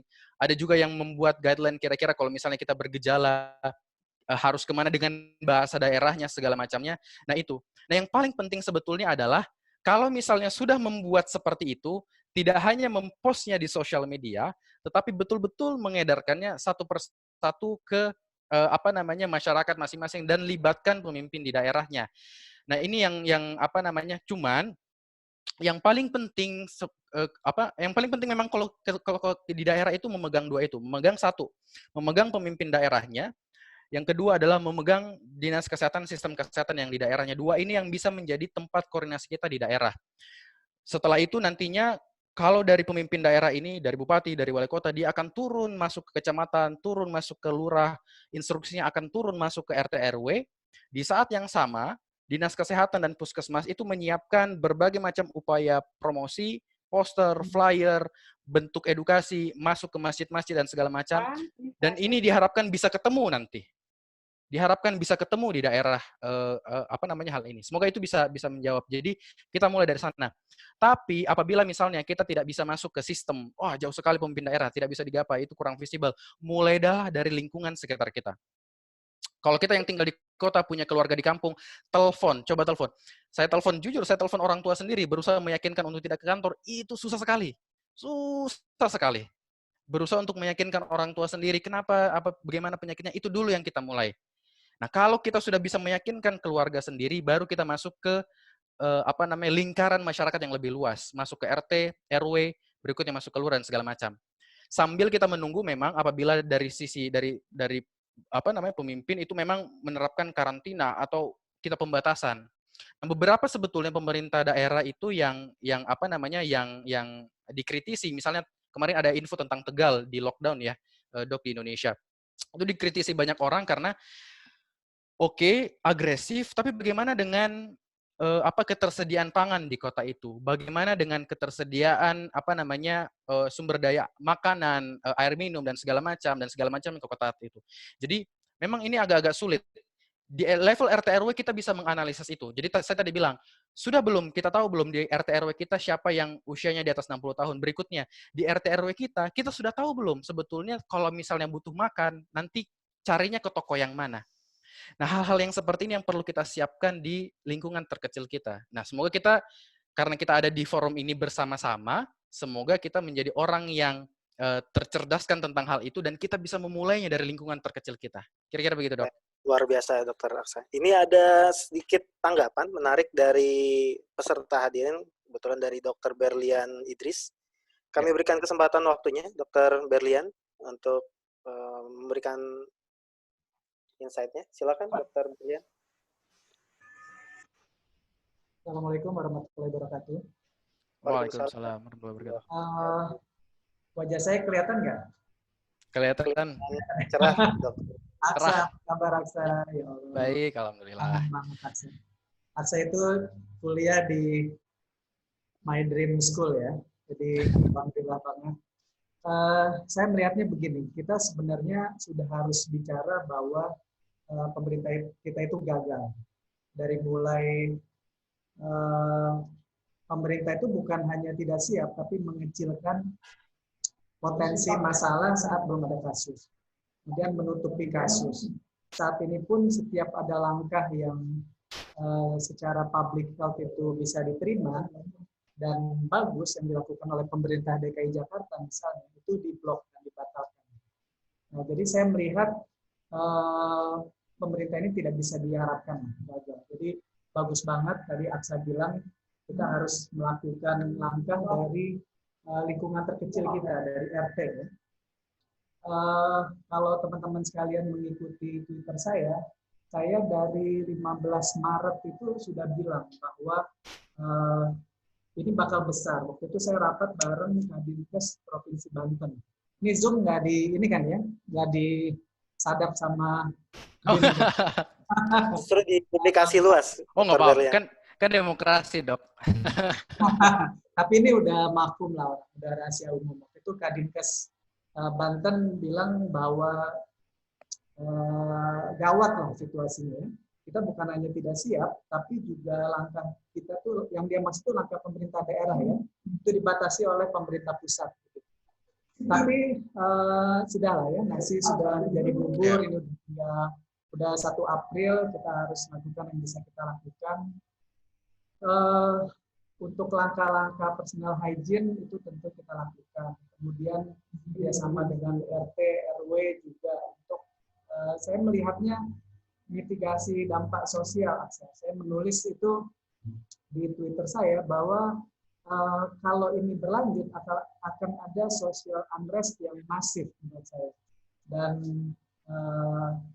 lingkungan atau RT ya, saya menulis itu yang tidak peduli sama RT sekitarnya itu akan diamuk lah gitu. Dan kalau mudah-mudahan ya nauzubillahi min dzalik jangan sampai terjadi gitu. Kalau terjadi kerusuhan itu akan lebih natural. Jadi saya melihat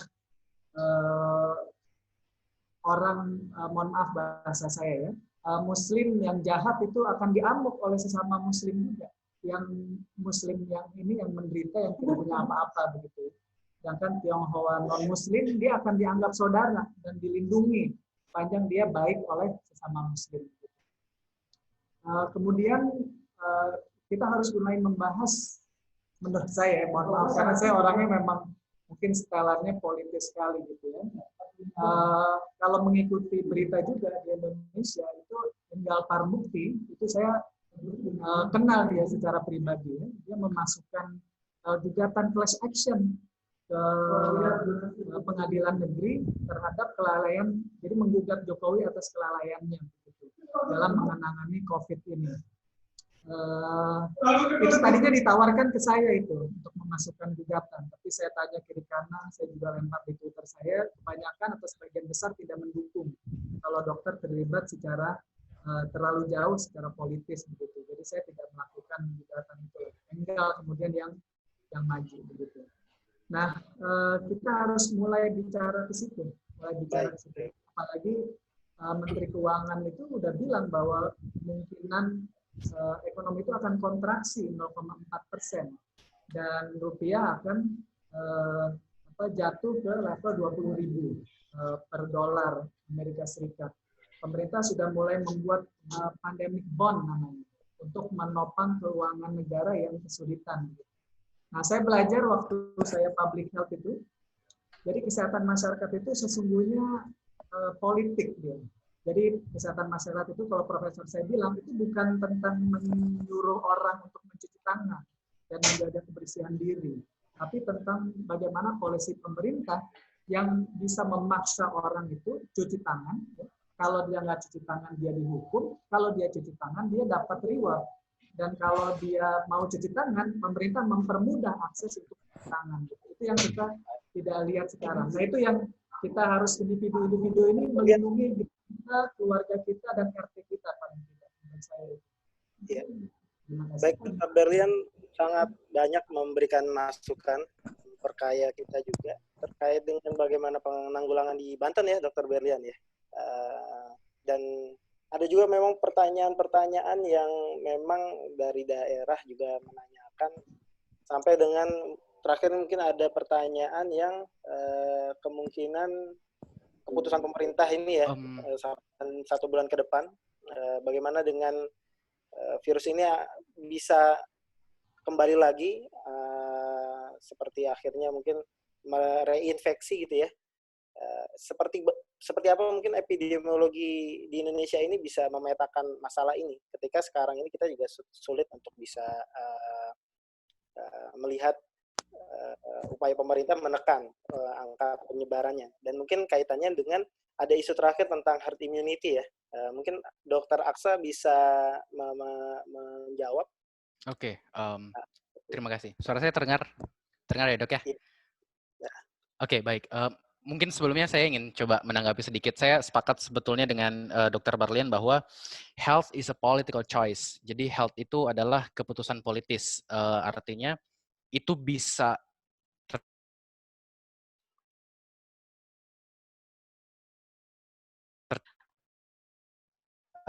harusnya kalau bisa mungkin hal seperti ini kita kalau ini kita bisa ini diskusi, sayangnya ini terlambat sekali sebetulnya, itu yang cukup menyedihkannya kita untuk saya ingin kasih contohnya hal-hal menarik. Selain saya sampaikan bahwa Singapura, Hong Kong, dan Taiwan, kenapa mereka berhasil? Karena mereka sangat merasakan dampak betapa tidak mengalami outbreak SARS pada waktu 2003. One, itu epidemiologist. Wakil presiden itu ada epidemiologist. Jadi dia memang punya kapasitas yang mumpuni untuk bisa melakukan containment, dia tes, dia telusur, dia isolasi itu sehingga memang tidak merebak di Indonesia. Nah, kalau misalnya kita memungkinkan untuk memunculkan pertanyaan seperti itu ke pemerintah yang sekarang, mungkin ini cuman mungkin masih bisa sebetulnya.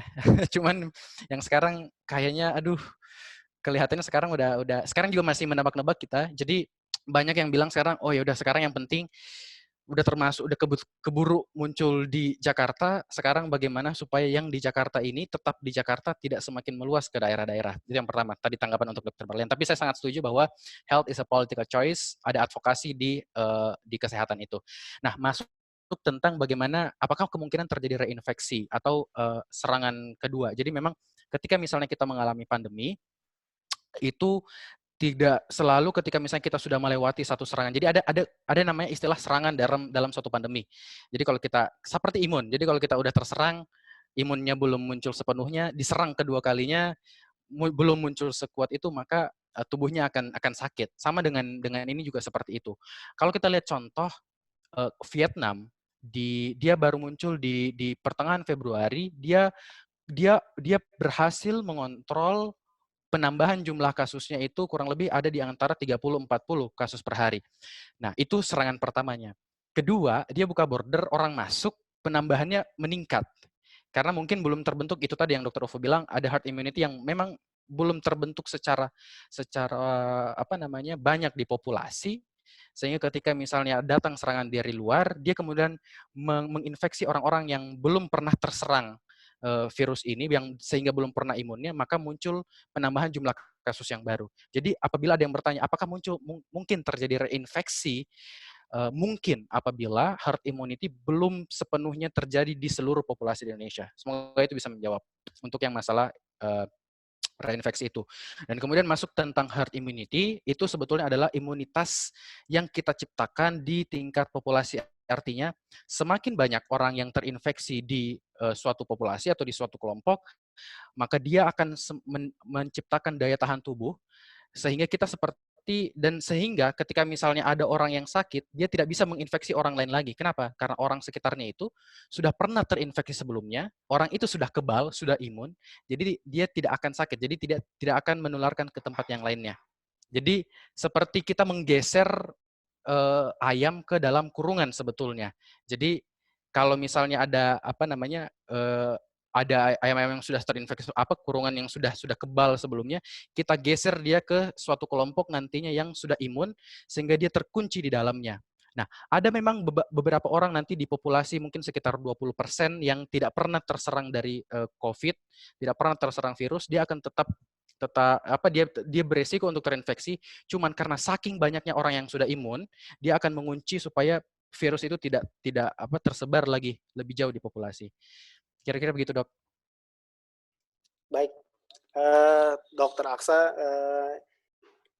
ada yang sepertinya kita juga perlu belajar dari lingkungan di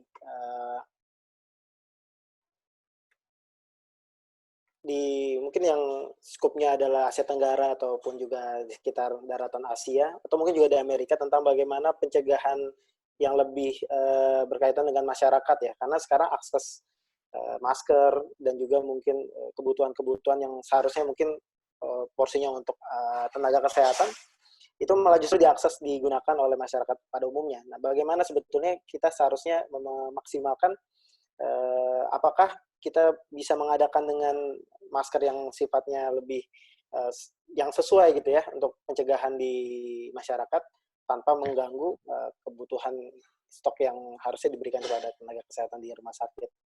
Seperti Baik. itu kira-kira. Siap. Izin saya zoom out sedikit ya dok ya, agak lebih ini sedikit. Jadi kita tuh kadang-kadang sering membandingkan antara Indonesia dengan negara-negara lain, kan begitu. Kita lihat, oh di Singapura testingnya banyak, tapi dia pakai PCR. Nah, kemudian kita bilang kok di Indonesia testing kita nggak begitu banyak. Atau misalnya kita melihat, oh di Cina berhasil mengontrol, dia bisa berhasil lockdown di sana. Atau misalnya di Singapura kemudian dia karena punya IT yang baik, masyarakatnya juga ketika dibilang, gini loh, semua masyarakat kan dia kecil ya Pak Mulus, jadi gampang sekali sebetulnya mengontrol Singapura itu karena kalau dibandingkan Indonesia tentu tidak apple to apple gitu.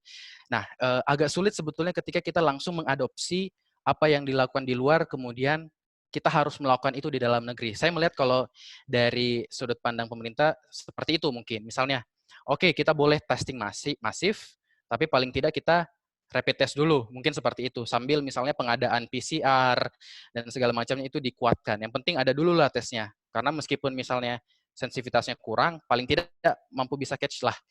Nanti setelah itu kan diperiksa lagi sebetulnya. Jadi memang konteksnya itu perlu agak disesuaikan.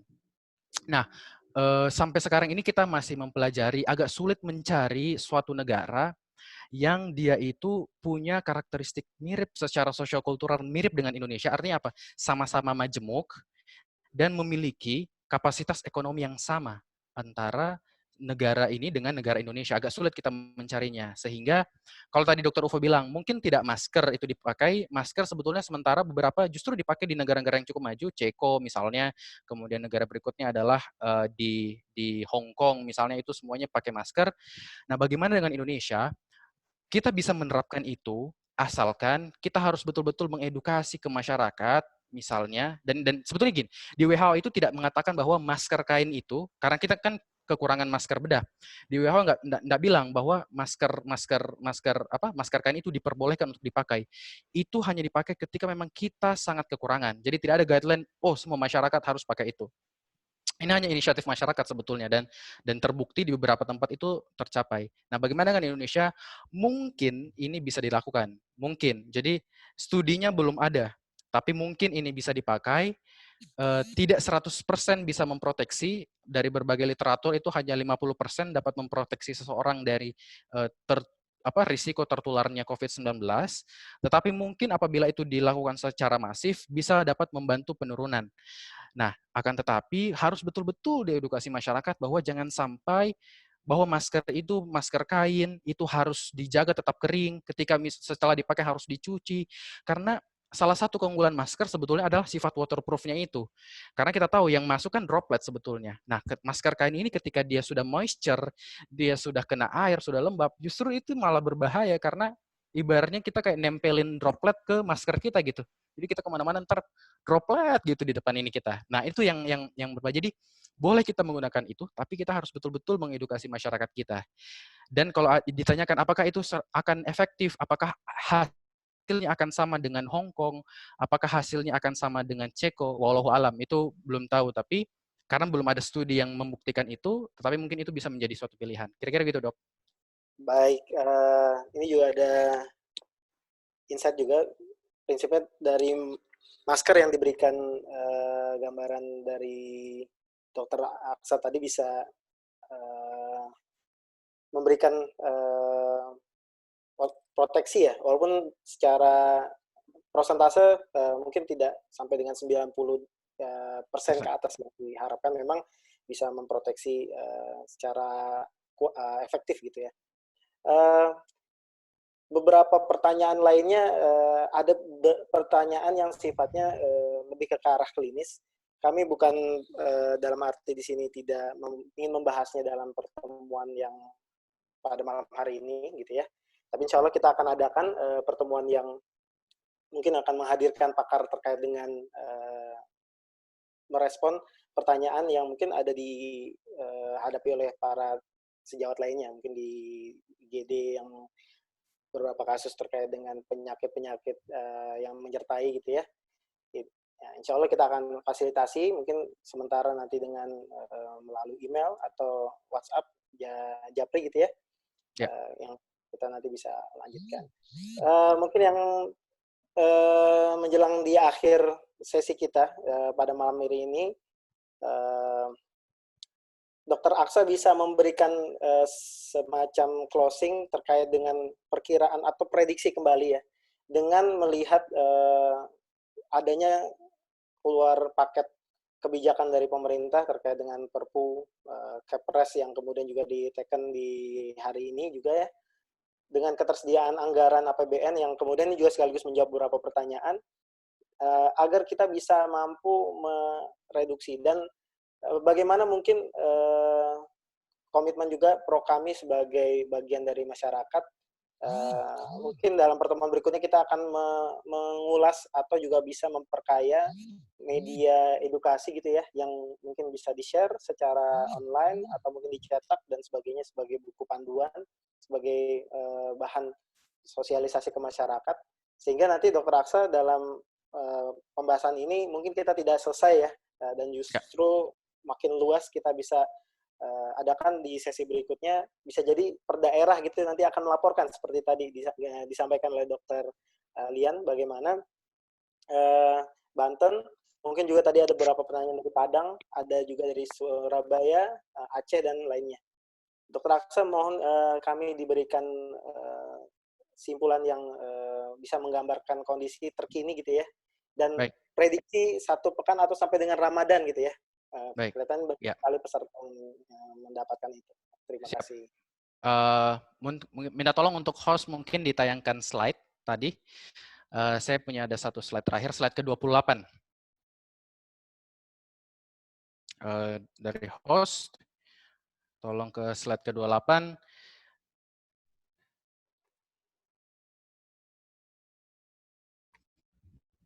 Tentu, ya baik.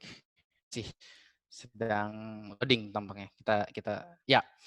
Nah ini kalau tadi saya banyak berbicara sebetulnya mengenai apa yang kita bisa bangun di gerakan horizontal kita, mulai dari lingkungan paling kecil yang ada di sekitar kita.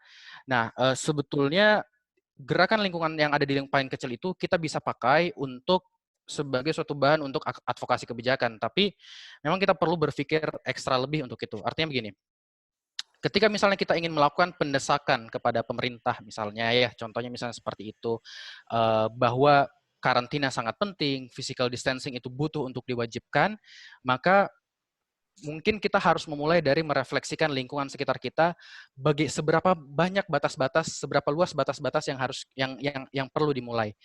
Apakah hanya di red zone di Indonesia, tapi hampir semua sekarang red zone ya. Apakah misalnya dari pusat epicentrum di Indonesia, ataukah karena begini, sementara memang Kepres yang kemarin itu baru dibuat, itu belum 100% diimplementasikan. Artinya apa? Akan ada suatu uji coba yang sifatnya kecil-kecil di daerah. Jadi kira-kira ada suatu daerah kelurahan yang kasusnya positif, coba kita lock di sana. Kira-kira seperti itu. Ketika itu berhasil, maka akan diterapkan di tempat lainnya. Jadi ini yang saya lihat kayaknya perlahan-lahan yang pemerintah lakukan.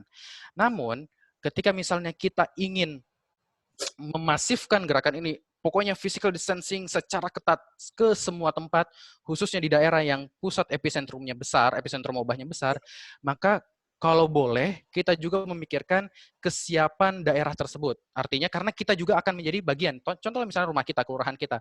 Ketika kelurahan kita di-lock, kita tidak dapat ke tempat kerja, mungkin yang bekerja tenaga medis tidak bisa keluar, atau misalnya ada hal-hal yang kita tidak bisa keluar dari sana, apakah itu siap? Itu dulu. Nah, ketika misalnya itu siap, sepertinya memungkinkan untuk kita bisa physical distancing, maka lakukan desakan yang sangat kuat ke pemerintah untuk bisa menerapkan physical distancing ini dengan cara yang lebih ketat dan dengan cara yang lebih kuat. Itu yang pertama. Yang kedua, yang perlu mungkin Imani Pro kami ini juga pikirkan, untuk kita bersama pikirkan adalah bagaimana kebijakan menuju Ramadan nanti. Karena ada beberapa pengamat kebijakan yang sudah memikirkan ada himbauan-himbauan nanti bagaimana sih nanti ketika Ramadan. Apakah tarawih kita himbau untuk di rumah? Apakah sholat id ada opsi untuk ditiadakan? Karena melihat kurvanya sekarang sangat masih menanjak ke atas. Apakah bagaimana melakukan pelarangan mudik yang efektif? Saya kira itu tidak bisa kita simpulkan di sini, tapi itu bisa menjadi PR kita untuk di sesi diskusi kemudian. Berikutnya, bagaimana kita menjadi relawan untuk di gerakan sosial dari lingkungan sekitar kita. Berikutnya, tes yang sudah ada sekarang kita manfaatkan seoptimal mungkin untuk bisa melacak kasus-kasus yang ada di daerah sekitar kita, sambil di saat yang sama kita melakukan desakan ke pemerintah untuk bisa mengadakan tes yang sesungguhnya, yakni PCR. Dan yang terakhir, bagaimana tenaga medis, tenaga kesehatan yang ada di fasilitas pelayanan itu tetap bisa dibantu oleh masyarakat melalui berbagai donasi untuk alat pelindung diri dan segala macamnya. Karena apabila health system kita, rumah sakit kita kolaps, ini tidak hanya berimbas pada orang yang kemungkinan menderita COVID-19, tetapi juga orang-orang lain. Bayangkan orang stroke yang datang ke IGD, bayangkan orang trauma, orang patah tulang yang datang ke IGD, ketika IGD-nya terkontaminasi dengan COVID-19, karena misalnya alat pelindung dirinya di sana tidak siap, maka itu menjadi suatu bom waktu yang justru jauh lebih besar. Nah, ini 5 hal ini yang perlu kita pikirkan bersama-sama. Saya tidak bisa memberikan konklusi apa solusinya seperti apa, tapi saya memberikan PR justru untuk kita bisa berpikir. Mungkin ada sesi berikutnya untuk kita sama-sama bisa menjawab pertanyaan ini. Terima kasih, Dok. Baik, Masya Allah. Dr. Aksa, atas seluruh penyampaiannya dan bagaimana bisa mengkolaborasikan diskusi tadi juga dengan mungkin temannya Dr. Aksa juga ya tadi ya. Tentu kita berharap banyak hal yang mungkin dari sejawat lainnya atau masyarakat yang ada di Indonesia bisa memahami dan mengambil peran seperti yang disampaikan tadi, tingkat RT, tingkat RW, dan kita bisa menjaga masyarakat kita agar herd immunity itu tanpa mengambil korban yang banyak gitu ya. Kemudian juga pemerintah punya peran leadership yang sangat kuat gitu ya dalam memberikan keputusan-keputusan pentingnya, menjaga masyarakatnya. Terakhir juga semalam saya melihat review bagaimana di podcastnya salah satu artis yang di Indonesia mengutip bahwa gubernur kita di DKI Jakarta sudah mempersiapkan gitu ya rapid test yang diagnostik sifatnya.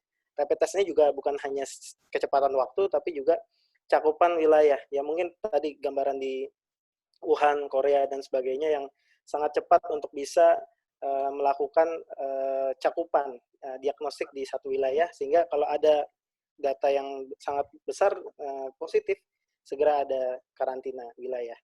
Nah mungkin harapannya bisa diperkuat. Ada tambahan mungkin Dr. Aksa?